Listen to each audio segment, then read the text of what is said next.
દ્વારકાધીશ મિત્રો, હું છું રાધે ભરવાડ. તમે જોઈ રહ્યા છો રાધે બ્લોગ્સ. હું આજે તમને હાથલા શનિદેવના દર્શન કરવા લઈ જઈ રહ્યો છું. તો આપણો બ્લોગ અંત સુધી નિહાળવા નમ્ર વિનંતી. હું આગલા બ્લોગમાં તમને કયા સ્થળે જાય છે પણ હું તમને એ બ્લોગમાં બતાવીશ.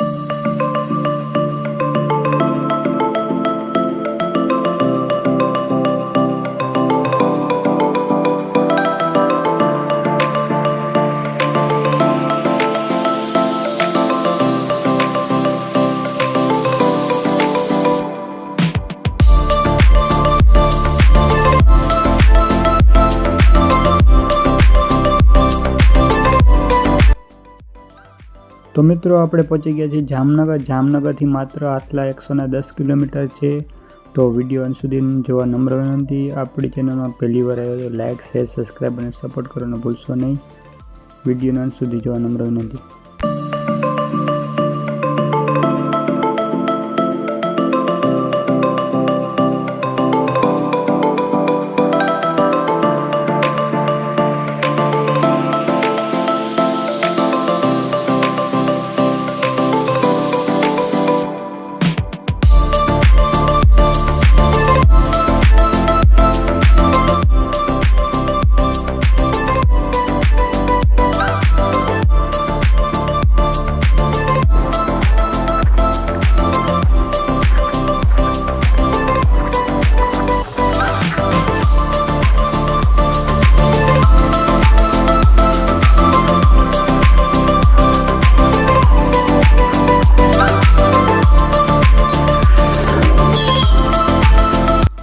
મિત્રો, આપણે પહોંચી ગયા છીએ હાથલા, જ્યાં શનિદેવનું મંદિર આવેલું છે.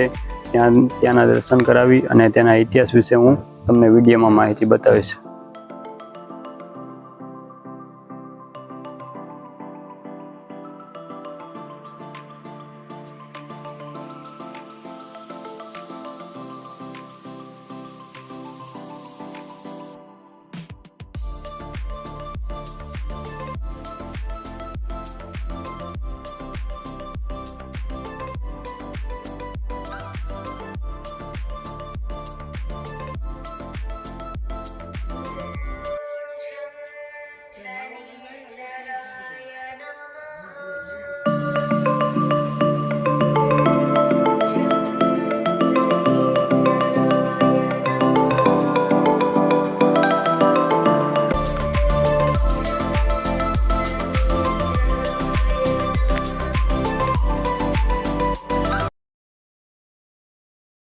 ગુજરાતનું મૂળ શનિદેવનું જન્મસ્થળ છે, જે ભાણવડ તાલુકામાં હાથલા ગામની પાદરમાં શનિદેવનું મંદિર આવેલું છે. જામનગર અને પોરબંદર જિલ્લાની સરહદ પર આ સ્થાન આવેલું છે, જે ખૂબ જ પ્રાચીન અને પૌરાણિક છે.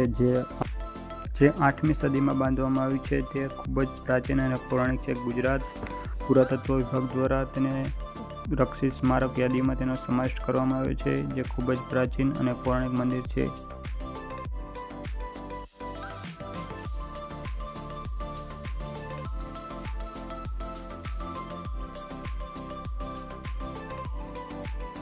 અહીં હનુમાનજીનું પણ બિરાજમાન છે, જે શનિદેવના મંદિરના ઉંબરામાં બિરાજમાન છે. અહીં એવી માન્યતા છે કે જે અંદર પ્રવેશતા જ પનોતીઓ બધી દૂર કરે અને રક્ષા કરે છે, એવી માન્યતા છે. હનુમાનજીને હાથલાના હનુમાનજી તરીકે પણ ઓળખવામાં આવે છે. અહીં એક શનિકુંડ પણ આવેલો છે, જે ખૂબ જ પ્રાચીન અને પનોતીઓ દૂર કરવા માટે ખૂબ જ એની વિશેષતાઓ દર્શાવવામાં આવે છે, જેને પાંડવકુંડ પણ કહેવામાં આવે છે, જે પાંડવો દ્વારા બાંધવામાં આવેલું. શ્રી કૃષ્ણના કહેવાથી આ કુંડનું બાંધકામ પાંડવોએ કર્યું હતું. અહીં એક તળાવ પણ આવેલું છે, ખૂબ જ વિશાળ અને સુંદર કાયા દર્શાવતું. આ તળાવ ખૂબ જ રમણીય અને સુંદરતાનો ભાવ પ્રગટ કરે છે. ખૂબ જ પ્રાચીન અને પૌરાણિક તળાવ બાંધવામાં આવેલું છે. આવા અને અવનવા વિડીયો જોવા માટે આપણી ચેનલને સબસ્ક્રાઈબ લો. પ્રાચીન તથા પ્રસિદ્ધ મંદિરો તથા પર્યટન સ્થળોની મુલાકાત લઈ અને ત્યાંના રમણીય દ્રશ્યો તથા તમને તે મુલાકાત લેવા જેવી છે, વિઝિટ કરવા જેવી છે કે નહીં, તેને રિલેટેડ માહિતી તથા બધી જ પ્રકારની નાની નાની ઇન્ફોર્મેશન અમે તમારા સુધી પહોંચાડવાનો પ્રયત્ન કરશી. તો વિડીયોમાં આવ્યો છે લાઇક, શેર, સબસ્ક્રાઈબ કરવાનું ભૂલશો નહીં.